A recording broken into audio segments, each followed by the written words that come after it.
우리 신앙의 출발이 하나님이 존재하신다 그랬습니다. 하나님은 스스로 계신 분이시고 오늘 우리와도 함께 하실 것입니다. 살아계신 그 하나님을 만나실 수 있기를 바랍니다. 우리 그런 의미에서 우리의 아름다운 신앙의 고백으로 인사를 좀 나누겠습니다.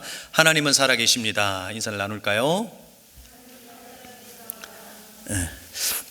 여러분, 이 고백을 할 때 정말 여러분의 고백 안에 하나님의 살아계심에 대한 확신이 있으십니까?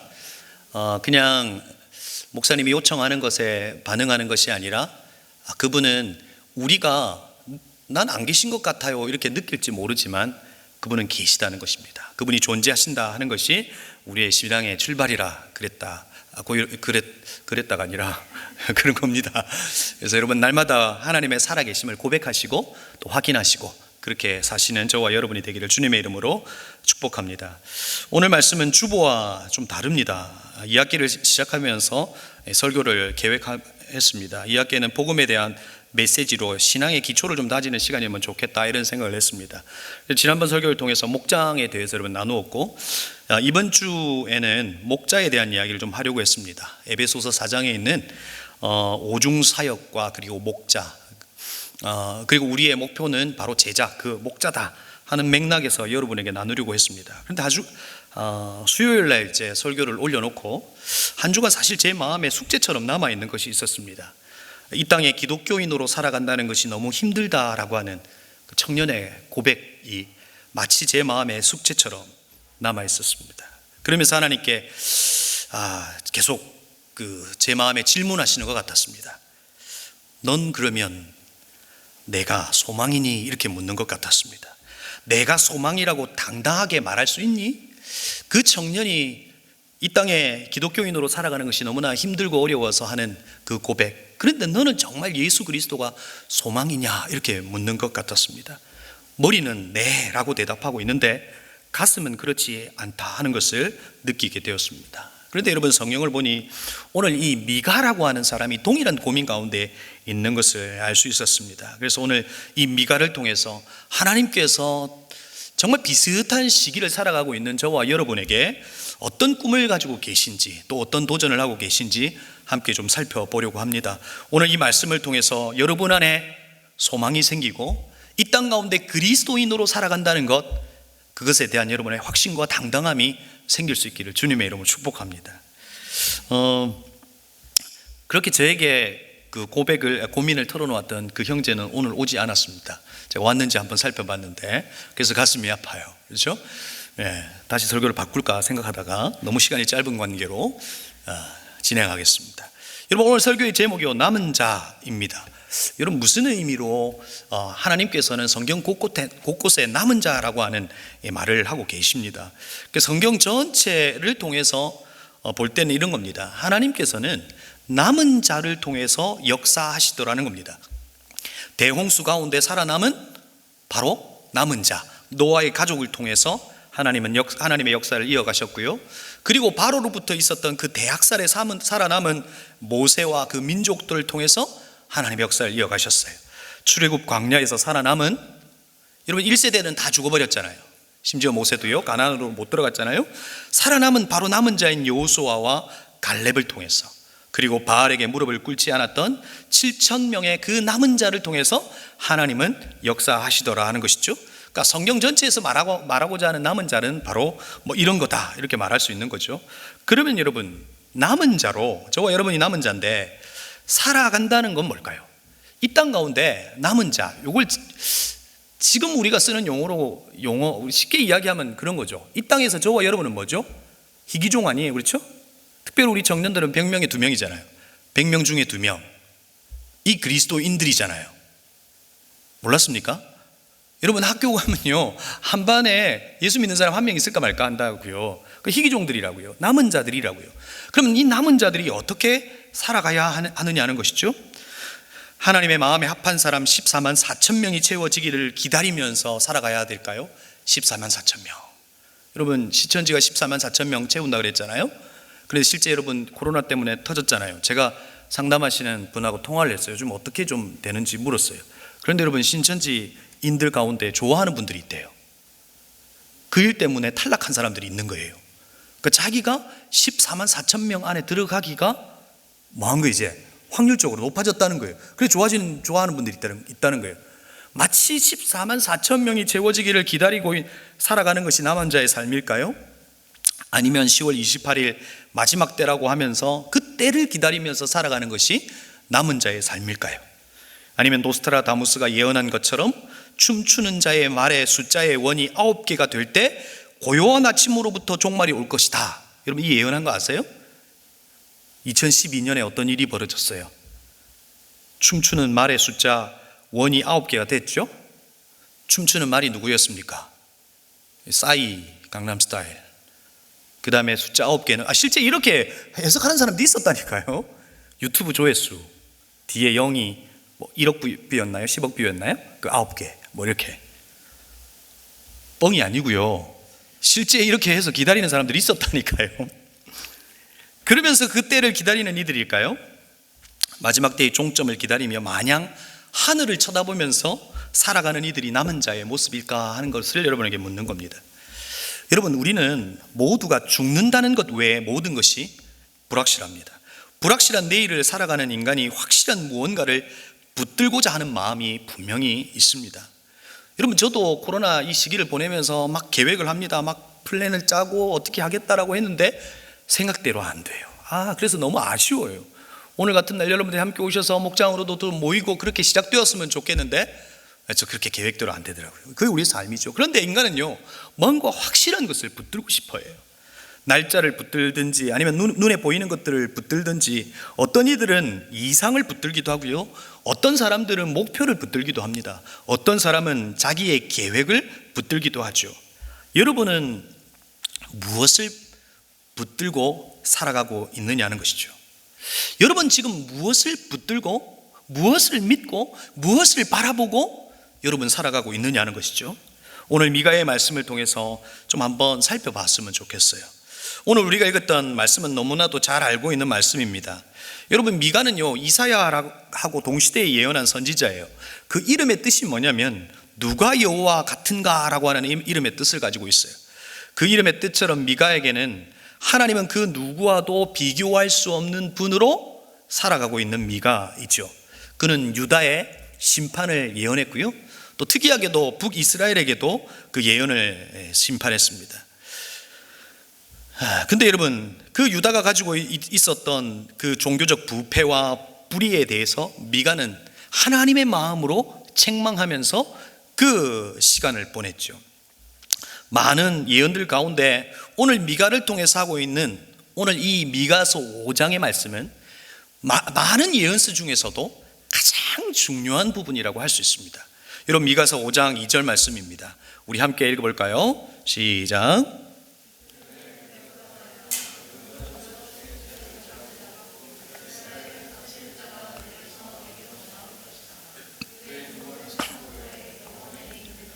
여러분, 오늘 미가를 통해서 예언하고 있는 이 말씀이 뭐죠? 바로 메시아가 올 것이라고 하는, 메시아가 다스릴 이 나라에 대한 이야기를 예언으로 하고 있는 것이죠. 그리고 이어 나오는 3절과 4절의 말씀의 내용을 풀어 설명하면 어떤 겁니까? 여자가 해산을 하는데요, 그 해산을 해서 아이를 잉태하는데 그분이 누굽니까? 바로 예수 그리스도라는 것이죠. 예수 그리스도가 여자의 몸에서 나면 많은 사람들이 그를 보고 이스라엘로 돌아올 것이다 라고 하는 이야기를 하고 있는 것이죠. 그분은 백성들의 목자가 되셔서 우리를 먹고 그 다음에 마시고 기르게 하시는다는 내용이 오늘의 말씀이에요. 그리고 이 일은 땅끝까지 미칠 것이다 라고 하는 것을 미가를 통해서 말씀하고 있는 것이죠. 그런데 여러분, 이 말씀을 들을 때 여러분에게는 어떻게 들립니까? 여러분에게는 이 미가가 예언하고 있는 예수 그리스도의 오심에 대한 이 예언이 어떻게 들리냐고요. 여러분, 우리는 이미 이루어진 예언입니다. 그래서 그냥 이런 예언이 있었고 이것이 2000년 전에 이루어졌겠구나 이렇게 생각할 겁니다. 그런데 기원전 750년 전 이스라엘 백성들에게는 어떻게 들렸을까요? 아마도 그들에게 불확실한 내일로 느껴졌을 겁니다. 과연 나에게 이런 일들이 일어날까? 그렇게 생각했을지도 모릅니다. 이 땅을 다스릴 왕이 과연 오실까? 촌사람 미가의 말은 아닐까? 헛소리는 아닐까? 이렇게 생각했을 겁니다. 근데 오늘 미가의 가장 핵심의 말씀이 미가 5장 2절 말씀이라고 그랬습니다. 그분이 이 땅 가운데 오셔서 이 땅을 회복시키신다. 그리고 5절 말씀에서는 그 예수 그리스도가 평강이 될 것이다. 평화의 왕이신 그분께서 평강이 될 것이다 라고 하는 이야기를 예언을 하고 있는 것이죠. 그리고 나서 또 어떤 예언을 하고 있는 겁니까? 아수르로부터 건져낼 것이다 라고 하는 희망찬 이야기를 담고 있습니다. 여러분, 하나님의 말씀은 분명히 약속이죠. 그런데 여러분, 우리가 말씀을 통해서 확인하는 것이 무엇입니까? 하나님의 말씀은 뭐가 되는 거예요? 그냥 이루어지지 않는 공허한 소리가 아니라 하나님의 말씀은 분명히 현실이 된다는 겁니다. 오늘 미가를 통해서 말씀하셨던 바로 그 예수 그리스도의 오심은 750년이 지난 이후에 분명히 현실이 되었다는 것이죠. 그리고 아수르로부터 건져낼 것이라고 하는 그 말씀 또한 하나님께서 이루어내셨다는 겁니다. 여러분, 오늘 이 말씀을 보면서 우리가 깨닫는 것은 무엇입니까? 하나님의 말씀은 뭐가 되더라? 현실이 되더라. 그래서 고통 가운데 있고 마치 코로나의 이 시기가 끝나지 않을 것 같지만 하나님은 합력하여 선을 이루시는 분이시기에 우리의 결론은, 믿음의 반응을 하고 있는 저와 여러분의 결론은 하나님의 선하심을 경험하게 될 것이라는 겁니다. 여러분, 그 하나님을 믿으실 수 있기를 바랍니다. 아멘이시죠? 여러분, 제가 지난번 설교에서도 고양이 이야기했고요, 오늘도 고양이 이야기할 거예요. 제가 약간 이렇게 막 짐승 이야기할 때마다 생각나는 한 분이 계세요. 분당에 계신 모 목사님이신데 그분이 이제 개를 키우는 거예요. 개를 키우다 보면 그 생명으로부터 받는 교훈들이 있잖아요. 그걸 설교 시간에 이야기했더니 성도님들이 우리 목사님 왜 자꾸만 개소리 하냐고 막 그런 이야기를 듣고 내가 이거 해야 되나 말아야 되나. 그런데 여러분, 저도요 고양이를 지금 키우지 않아요. 키울 거예요. 그런데 그 속에서 딸아이와 오며 가며 하는 것에 대해서 하는 어떤 하나님의 마음이 있어요. 여러분, 제가 고양이를 키울까요? 안 키울까요? 키울 거예요. 그건 약속이고 이루어져요? 안 이루어져요? 안 이루어질 거예요. 그렇죠? 그런데 그 이루어진다는 사실을 제 딸이 믿어요? 안 믿어요? 처음에는 안 믿었죠. 근데 이제 믿어요. 그러면서 엄마한테 이렇게 말했대요. 엄마, 난 아빠가 너무 좋아. 아빠가 나랑 딱 맞는 것 같아. 전 고양이 때문에 지금요 한 사람을 얻었어요.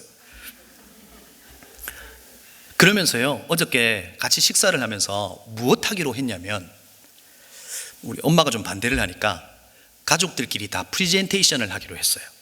그래서 나는 고양이를 키우는 것에 대한 어떤 종류나 이런 걸 하기로 했고, 다른 장점에 대해서 이야기했고, 엄마는 단점, 그리고 아들은 중립적인 입장에서 프레젠테이션을 하기로 했어요. 다음 주 토요일 날 기대해 주세요.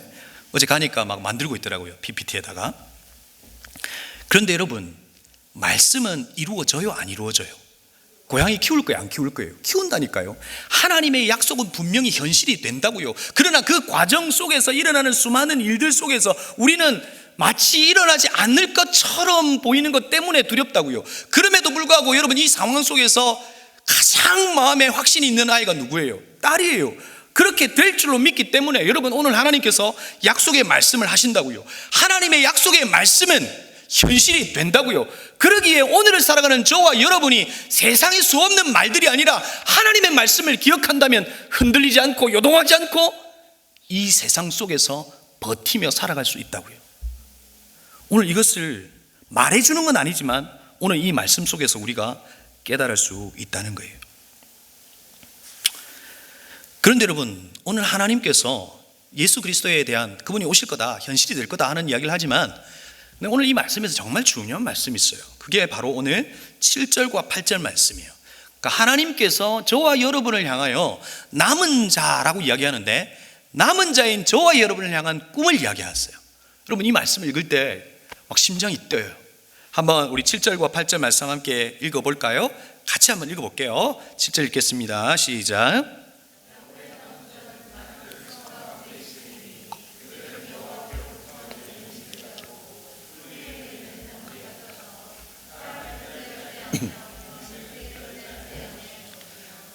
야곱의 남은 자는 여러 나라 가운데 많은 백성 가운데 있으리니 그들은 수풀의 짐승들 중에 사자 같고 양떼 중에 젊은 사자 같아서 만일 그가 지나간즉 밟고 찢으리니 능히 구원할 자가 없으리라. 여러분 7절과 8절의 내용이 무엇입니까? 하나님께서 남은 자에 대한 기대감을 이야기하고 계시는 거예요. 절망 가운데 모든 것이 무너질 것 같은 그 시대 속에 생명을 가진 하나님을 바라보고 있는 그 남은 자에 대한 기대감을 하고 있단 말이죠. 하나님께서 남겨두신 다수가 아니라 바로 희귀종, 소수에 대한 기대감요. 고난과 역경 속에서, 죄악된 세상 속에서 휩쓸려서 짝짝하지 않고 하나님의 언약의 말씀을 바라보고 믿음으로 살아가는, 그래서 하나님의 구속 역사를 바라보고 있는 바로 이들을 향한 하나님의 기대감이 있다는 거죠. 여러분 오늘 말씀에서는 남은 자를 무엇과 같다고 이야기하죠? 이슬과 같고 풀이에 뭐 같다고요? 내리는 단비 같다라고 이야기하죠. 그렇죠? 그런데 여러분 오늘 우리 그 청년부 이름이 뭐죠? 새벽 이슬이죠. 그 말의 의미가 뭐죠? 여러분 이스라엘 백성, 이스라엘에게서 있어서 이슬은 뭐예요? 여러분 하나님 우리를 뭐 파도 같다 하여튼 소나기 같다 이렇게 하시면 될 것 같은데 왜 새벽 이슬 같다고 하셨을까요? 여러분 강수량이 많지 않는 그 땅에 바로 이슬은 그들에게 생명이었다고요. 저와 여러분을 새벽 이슬 같다라고 말하는 것, 그리고 오늘 남은 자들에 대해서 단비 같고 그리고 이슬 같다라고 말하는 건 뭡니까? 저와 여러분이 생명이라는 거예요. 여러분들이 생명을 잃어버린 이 시대 속에서 생명이 되었으면 좋겠다 하는 것을 이야기하고 있는 겁니다. 여러분 그 땅은 어땠습니까? 종교적으로 부패하고 다스리는 자에게서 악취가 납니다. 이 시대의 모습 안 같아요? 모두에게 자신의 소견대로 옳은 대로 살아가고 점점 빛을 잃어가고 이스라엘은 점점 어두워져 갑니다. 지금 모습 같지 않냐고요. 마치 망할 것과 같은 이 땅에 주님은 여전히 야곱의 남은 자로 이 땅 가운데 생명으로 살기를 원한다고요. 그러면 여러분 남은 자의 삶은 어떤 삶일까요? 한번 세 가지로 살펴보겠습니다. 첫 번째, 남은 자의 삶은 하나님을 하나님 되게 해드리는 삶이다 하는 것입니다. 여러분 미가에 나타난 이스라엘이 고통을 받았던 이유에 대하여 미가 1장에서 이야기하고 있습니다. 그들이 고통을 받았던 이유는 하나님을 하나님 되시게 해드렸지 않았다. 그러니까 하나님을 하나님 대접하지 않았다는 거예요. 여러분 미가서 1장 5절에 이스라엘이 고통받았던 이유에 대하여 5절과 7절에 이렇게 이야기하고 있습니다. 5절입니다. 이는 다 야곱의 허물로 말미암이요 이스라엘 족속의 죄로 말미암이라. 야곱의 허물이 무엇이냐? 사마리아가 아니냐? 유다의 신당이 무엇이냐? 예루살렘이 아니냐? 그 새긴 우상들을 다 부서지고 그 음행의 값은 다 불살라지며 내가 그 목상을 다 깨뜨리니. 여러분 오늘 성경에서 말하고 있는 하나님을 하나님으로 대하지 않았던 이유가 뭡니까? 하나님께 예배를 드려야 될 그곳이 우상 숭배의 장소가 되어버렸다는 겁니다. 원래 하나님을 알지 못했던 이방인들에게 하는 말씀이 아니라 하나님을 잘 섬겼던 이들, 하나님을 예배했던 이들에게 하는 말씀이라는 겁니다. 하나님을 예배하는 저와 여러분을 향해서, 오늘 우리 애를 향해서 말씀하고 있다는 겁니다. 우리의 상태가 어떻다는 겁니까? 여러분이 우상 숭배하고 있는 겁니까? 그런 것을 지적하는 것이 아니라 예배하는 자가 없다는 겁니다. 하나님을 하나님으로 대하는 예배하는 자가 없다는 겁니다. 그래서 여러분 8절에서 하나님의 마음을 이렇게 설명합니다. 이러므로 내가 애통하고 애곡하고 벌거벗은 몸으로 행하며 들깨같이 애곡하고 타조같이 애통하리니. 여러분 하나님을 예배하는 자가 없기에 하나님의 마음이 어떤 겁니까? 여러분 들깨같이 애곡하고 타조같이 그렇게 절절히 울고 계신다는 겁니다. 그것이 이 시대와 저와 여러분을 바라보시는 하나님의 마음일 수 있다는 겁니다. 하나님의 그 언약의 핵심이 뭡니까? 나는 너의 하나님이 되고 너는 나의 백성이 되리라, 여러분 아닙니까? 하나님을 하나님 되시게 하지 않았다는 겁니다. 무슨 말입니까? 하나님을 예배하지 않았다는 겁니다. 그리하여 하나님은 동행하고 계시는 겁니다. 여러분 예배에 실패하면 다 실패하는 겁니다. 예배 멀리하면 다 멀어지는 겁니다. 왜 여러분 영적인 상태가 주님과 멀어져 있냐고요? 주님과 멀어 있지 않냐고요? 정말 하나님을 예배하고 있냐고요? 예배에서 멀어지는 순간 우리의 영적인 위기가 찾아온다는 겁니다.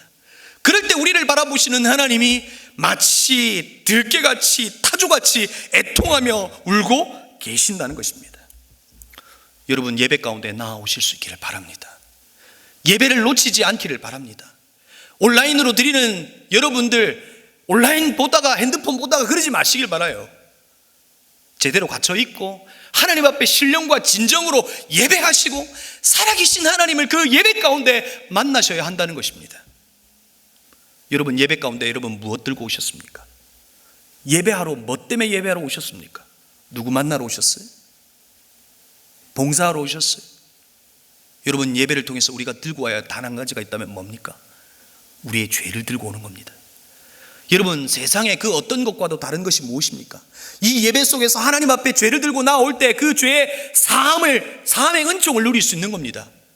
우리의 연약함을 들고 오는 겁니다. 주님 받아달라고요. 우리의 염려를 가지고 오는 겁니다. 우리의 잘된 것, 그런 것 가져오라고 예배하는 겁니까?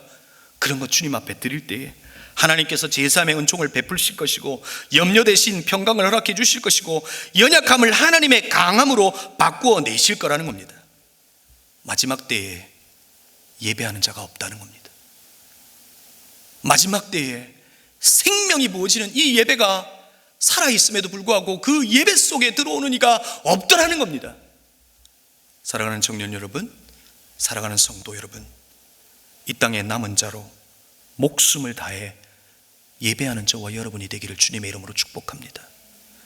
예배를 포기하지 말고 예배 속에서 살아계신 하나님, 우리를 살리실 수 있는 그 하나님을 만나는 것, 그것이 우리의 존재의 이유요 우리의 살 길이라는 것을 기억하셔서 이 예배 속에 하나님을 만나는 남은 자가 되기를 주님의 이름으로 축복합니다. 두 번째, 남은 자의 삶은 자기 자신을 바로 바라보는 자입니다. 남은 자는 자기 자신을 뭐 한다고요? 바로 바라보는 자라는 거예요. 무슨 의미일까요? 여러분, 예수님을 믿는 사람들이 가장 많이 범하는 범죄가 뭔지 아세요? 여러분, 예수님을 믿는 사람들이 가장 많이 범하는 범죄, 아이러니하게도 첫 번째가 예수님을 믿지 않는다는 거예요. 하나님을 믿지 않더라는 거예요. 내가 믿고 싶은 대로 그분을 만들어 놓고 그냥 그렇게 믿더라는 거예요. 그게 뭐예요? 우상 숭배예요. 두 번째는 뭔지 아세요? 자기 자신을 바로 보지 않더라는 거예요. 어떤 이는 자기 자신을 너무나 과소평가하고 있는 사람이 있는 반면에 또 어떤 이들은 자기 자신을 너무나 과대평가하는 사람도 있더라는 거예요. 난 꽤 괜찮지. 나 신앙 꽤 괜찮아. 자기 자신을 그렇게 바라보는 이들도 있고 또 어떤 이들은 자기 자신을 너무나 과소평가해서 자기 연민에 갇혀 있는 이들도 있더라는 거예요. 여러분은 어떠세요? 저는 어떨 것 같아요? 저도요, 교만합니다. 어떨 때는요, 저를 엄청 과대평가해요. 근데 실체가 아니라는 게 들켜지면 어때요? 또 막 위축돼요. 여러분, 저도요, 어떤 꿈을 꾸는 줄 아세요? 영업 비밀인데 말씀드릴까요? 저도요, 이 2부 예배에 나와서 여러분 제가 말씀을 나눌 때 여러분 안에 통해 자백이 일어나기를 소망해요.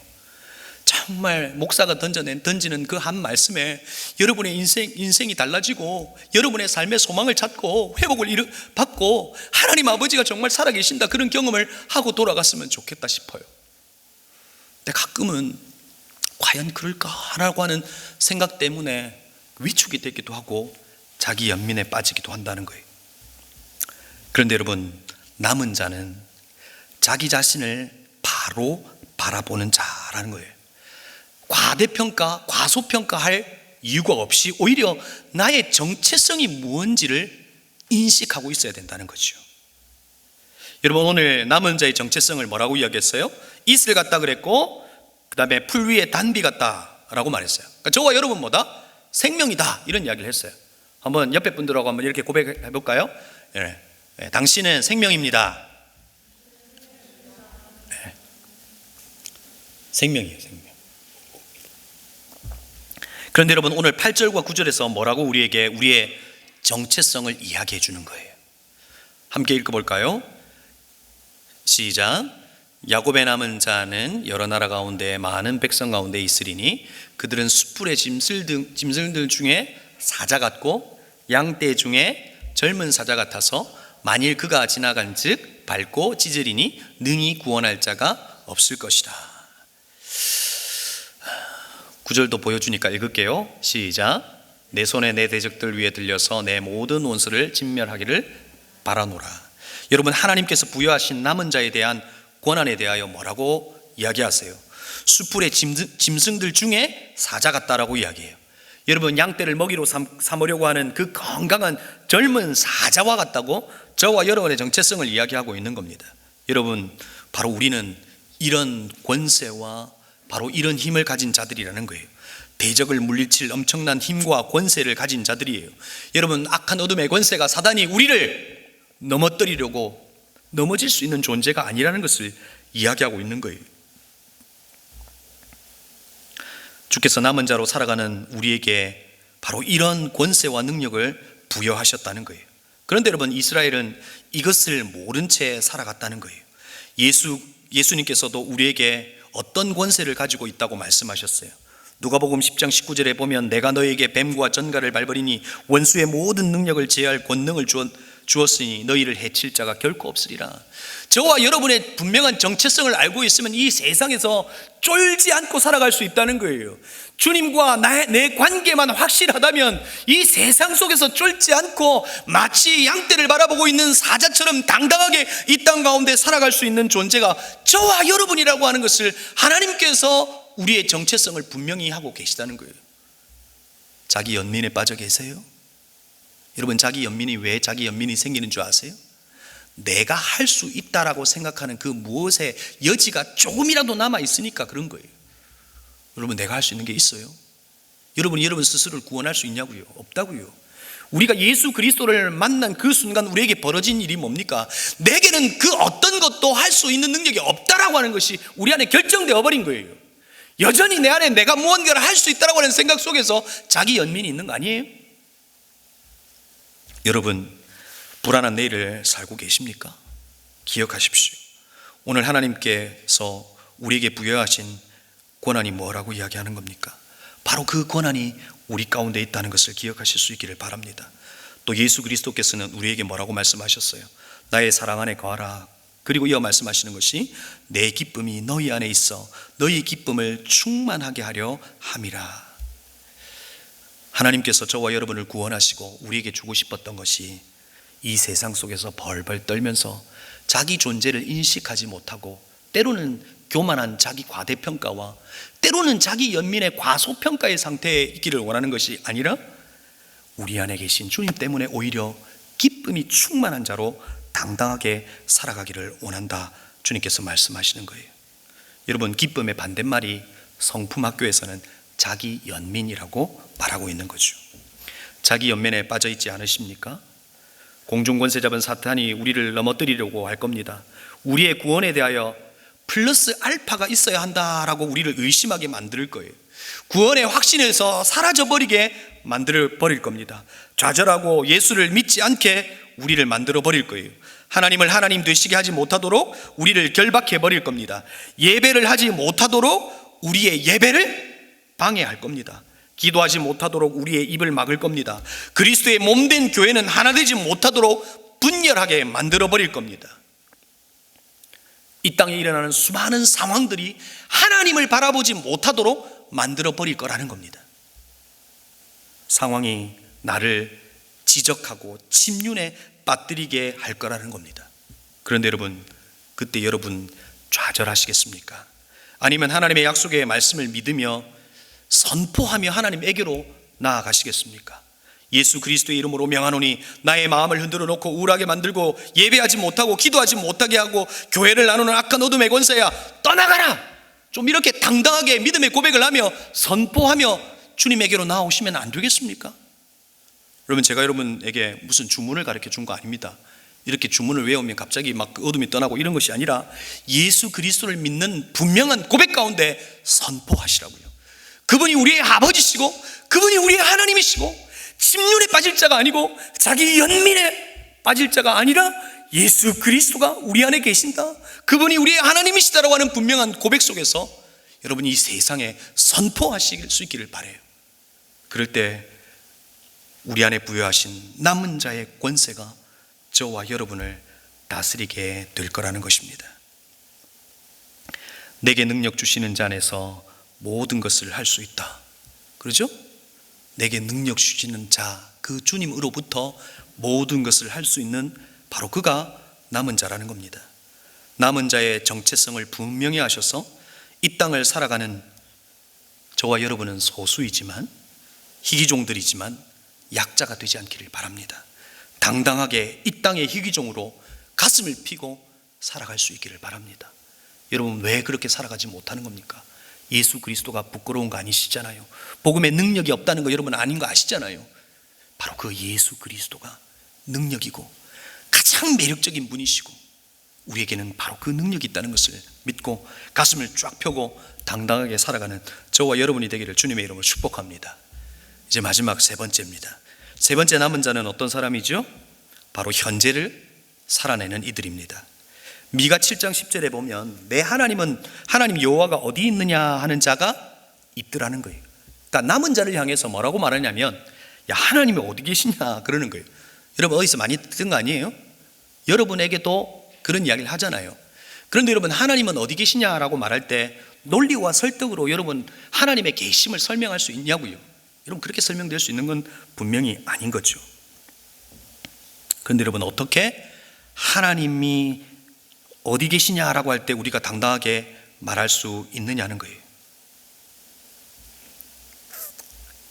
세상은 우리에게 어떤 말을 합니까? 하나님이 살아계시면 보여봐라 그러기도 합니다.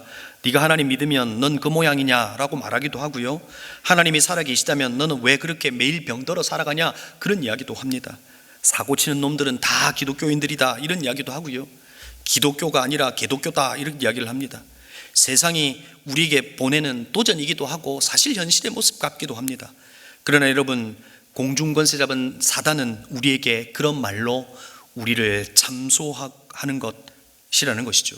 그런데 여러분, 남은 자인 저와 여러분은 어떤 삶을 이 땅 가운데 살 때 그 모든 말들을 역전하게 할 수 있느냐는 거예요. 요한계시록 12장 17절 말씀에 우리의 남은 자에 대하여 또한 이렇게 말하고 있습니다. 함께 읽겠습니다. 용이 여자에게 분노하여 돌아가서 그 여자의 남은 자손 곧 하나님의 계명을 지키며 예수의 증거를 가진 자들과 더불어 싸우려고 바다 모래 위에 있더라. 여러분, 용이 분노한대요. 왜 분노하는 거죠? 남은 자들 때문이에요. 그렇죠? 세상은 우리에게 야, 하나님 살아계시냐 막 그렇게 말하지만 오늘 남은 자를 통해서 용이 분노한대요. 여러분, 남은 자를 무엇이라고 이야기했죠? 용이 여자에게 분노하여 돌아가서 그 여자의 남은 자손 곧 하나님의 계명을 지키며 예수의 증거를 가진 자 이렇게 돼 있어요. 여러분, 용이 분노하는 이유가 뭐죠? 하나님의 계명을 지키고 현실에서 하나님의 말씀을 현실로 살아내더라는 거예요. 하나님이 살아계심을 예수의 증거가 되어 살아가더라는 거예요. 그런 남은 자 때문에 용이 분노하고 있다라고 이야기하고 있는 거예요. 여러분, 남은 자는 어떤 삶을 살아가는 거예요? 먼 미래를 바라보며 그렇게 되겠지라고 살아가는 자들이 아니라 현실을 살아내는 거예요. 하나님의 말씀이 살아계신 하나님의 말씀이라고 믿고 그 말씀대로 바로 오늘 현실을 살아가는 거예요. 여러분, 미가서를 성경 분류상 뭐라고 이야기하죠? 예언서. 그렇죠? 여러분, 예언이라고 하는 말을 들을 때 여러분 어떤 생각이 드세요? 먼 미래의 이야기라고 들리죠. 그리고 그 예언이라고 하는 말을 들으면 뭔가 미래를 점치고 뭐 이런 미래를 이야기하는 것처럼 들려요. 그런데 여러분, 예언서의 80%는 바로 그 당대에 이루어졌던 일이에요. 여러분, 남은 자에게 하나님은 무슨 도전을 하는 거예요? 먼 미래를 바라보면서 언젠가 주님 오시겠지라고 지금의 이 시간을 그냥 보내는 게 아니에요. 종말론적 삶은 종말이라고 하는 한때를 바라보면서 두렵과 떨림으로 그냥 오늘을 살아내는 것이 아니라 바로 오늘이 종말이라고 생각하고 주님과 함께 동행하며 살아가는 삶이 종말론적 삶이에요. 여러분, 내일에 대하여 두려워하지 마시고 오늘을 살아가는 저와 여러분이 되기를 주님의 이름으로 축복합니다. 가끔씩 저는 하나님의 말씀으로 은혜를 받기도 하지만 요즘은 좀 나이가 들어서 그런지 드라마로 은혜를 받을 때가 가끔 있습니다. 하나님이 가끔 일반 은총으로 은혜를 주시기도 하시잖아요. 그렇죠? 저 사실 드라마를 거의 보지 않는데 요즘은 그렇게 드라마가 재밌어요.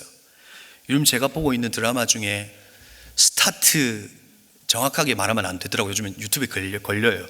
스타트 다운 말고 그거 보는데요, 재밌어요. 가끔 좀 보세요. 여러분, 늘 말씀과 기도로 살지 말고 잠깐 영화도 좀 보고요, 좀 그렇게 하셔야 돼요. 그렇죠? 네. 근데 그때요, 드라마를 보는데 제 마음에 도전이 왔던 한 장면이 있어요. 그게 이제 핫도그를 파는 할머니가 나오거든요. 그렇죠? 시청률이 5%라는 게 딱 보이네요. 딱 5%만 고개를. 그런데 여러분, 그 핫도그를 파는 할머니가 이제 열심히 살았어요. 손녀를 키우면서 그렇게 살았는데요, 이제 병원에 가니까 어떤 일이 벌어졌어요. 시력이 점점 멀어지는 병에 걸린 거예요. 그런데 시력이 점점 멀어지는 그런 병이 걸려 있는 그 할머니가 어떤 모습으로 살아가는지 여러분 거기서 어떻게 보여주고 있는 줄 아세요? 바로 그 할머니는 자기에게 있는 그 현실에 주저하지 않고 자기 연민에 빠져서 내 인생이 왜 그래? 그렇게 말하지 않아요. 심지어 여러분, 그 할머니의 큰아들도 죽었잖아요. 그때 할머니가 보여준 모습이 뭐예요? 그냥 세상 앞에 주저앉는 거예요? 아니었어요. 설거지를 열심히 하고 있는 모습이 딱 보여져요. 자, 그 모습 보면서 무슨 생각을 했냐면, 이 땅을 살아가는 청년 여러분, 힘들잖아요. 이 현실이 우리에게 주는 도전 앞에서 무릎 꿇기 너무 쉽잖아요. 이 땅을 살아가는 우리의 성도들이 예수 믿고 살아간다는 것이 쉽지 않잖아요. 그런데 마치 우리에게 말해주고 있는 것 같아요. 현실을 살아내라고요. 내일을 바라보면서 염려하지 말고 오늘 우리에게 주어진 바로 그 하루를 살아내 보라고 우리에게 도전하는 거예요. 남은 자는 허망한 내일을 바라보면서 살아가는 이들이 아니라 오늘을 살아가는 거예요. 오늘 해야 될 설거지가 있으면 최선을 다해서 그 일을 하는 거예요. 오늘 해야 될 공부가 있으면 오늘 그 일을 하는 거예요. 그것이 남은 자를 향한 하나님의 마음이라는 거예요. 예수님께서도 말씀하셨잖아요. 6장 34절에 내일 일을 위하여 염려하지 말고 내일 일은 내일이 염려할 것이요 한날의 괴로움은 그날로 족하니라. 내일 일은 누가 염려하신다고요? 내일이 하신다고요. 내일의 주관자이신 하나님이 하신다고요. 내가 오늘 내일에 대하여 염려한다면 내일의 주관자이신 그 하나님에 대하여 주권을 침범하는 행위라고요. 염려하지 않을 수 없죠. 계획도 해야 되죠. 그러나 그것이 여러분의 인생의 주인 되지 말라는 거예요. 그래서 우리는 하루를 사는 거예요. 믿음은 하루살이입니다. 주님께서 주신 그 오늘, 그 프리젠트, 그 하루를 선물로 생각하고 하루하루를 살아가는 거예요. 그러다 보면 태산도 넘을 수 있고, 그러다 보면 하나님께서 내게 약속하신 하나님의 말씀이 현실이 되는 것을 경험하게 될 거라고요. 그렇게 믿음으로 현실을 살아내는 남은 자인 저와 여러분이 되기를 주님의 이름으로 축복합니다. 그 현실의 뿌리를 깊이 내리고 주님과 함께 살아가는 거예요. 그럴 때 열매가 있는 거예요. 열매는 누구를 위해서 존재하는 거죠? 내 신앙이 꽤 괜찮다라고 자랑하기 위해서 그 관상용으로 맺히는 게 열매예요? 아니에요. 열매는 또 다른 누군가에게 생명이 되는 거예요.